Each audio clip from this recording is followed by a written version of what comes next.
That moment when you first questioned it. Maybe in a shower, maybe at 3 a.m., when a thought slithered in, why do I feel so drained after every conversation with them? What if I told you that exhaustion isn't coincidence? It's the calculated aftermath of psychological theft. Narcissists don't just manipulate your emotions, they pirate your entire nervous system. And by the time you notice, you're already trapped in a maze where every exit sign points back to them. The first red flag isn't arrogance, it's strategic empathy. Watch how they mirror your vulnerabilities early on, not to connect, but to catalog. When you share that childhood abandonment wound, they didn't forget.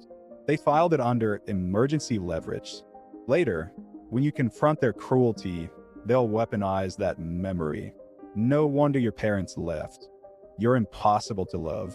This is emotional judo, using your own pain to throw you off balance. Their genius lies in making you think the bruises are your fault. The interrogation-like technique reveals their true nature. Normal people blink when challenged. Narcissists? They pupil dilate. Next time you set a boundary, I need space, watch their eyes. If those black pools widen like a shark catching scent, you're not dealing with hurt feelings. You're facing predatory arousal. Their brain lights up not with remorse, but with the thrill of the hunt. Research shows narcissists' neural responses to others' pain resemble gamers spotting targets, not humans witnessing suffering. Now, the addiction blueprint. Like drug dealers, they engineer withdrawal cycles. Day 1, they ignore your texts withdrawal. Day 3, they breadcrumb, miss your laugh, dopamine hit. Day 5, they love bomb, 12 roses, 6 texts in 8 minutes, overdose. Your nervous system wasn't built for this biochemical warfare.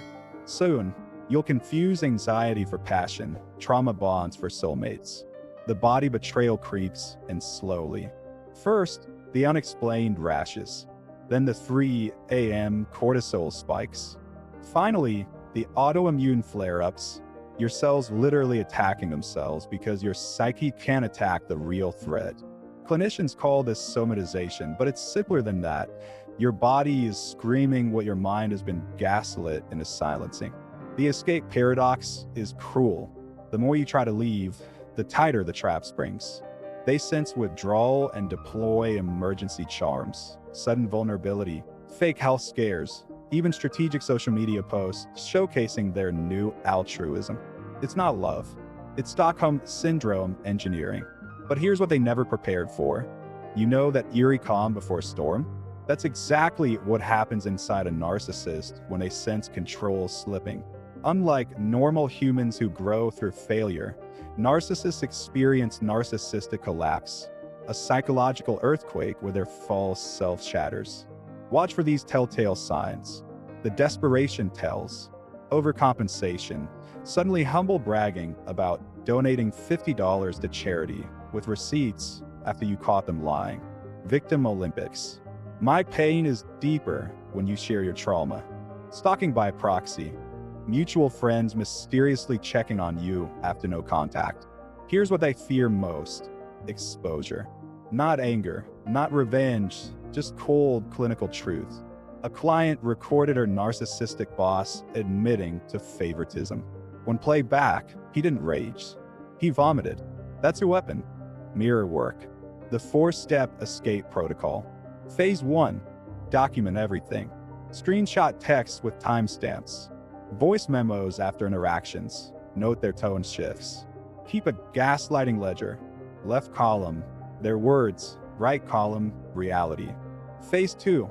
The reverse discard. Stop feeding their supply. Respond to insults with them. Answer love bombing with glad you're happy. Watch how fast they escalate. Their panic reveals your power. Phase 3. The bank freeze. Narcissists are emotional loan sharks. Cut off their interest. Return gifts with "this never suited me." When they triangulate, "Oh, name? We don't really talk." For hoovering, "I only do serious talks over email now." Phase 4. Trigger their collapse. Deploy their kryptonite. Boredom plus success. Post achievements without tagging them. When they fish for drama, wish you the best, then exit. The withdrawal timeline. Day 1 to 3. They'll love bomb harder than ever. Day 5. Smear campaigns begin, stay offline. Day 14. They'll accidentally bump into you. Day 30. Radio silence. This is when your healing begins. Their fatal misstep.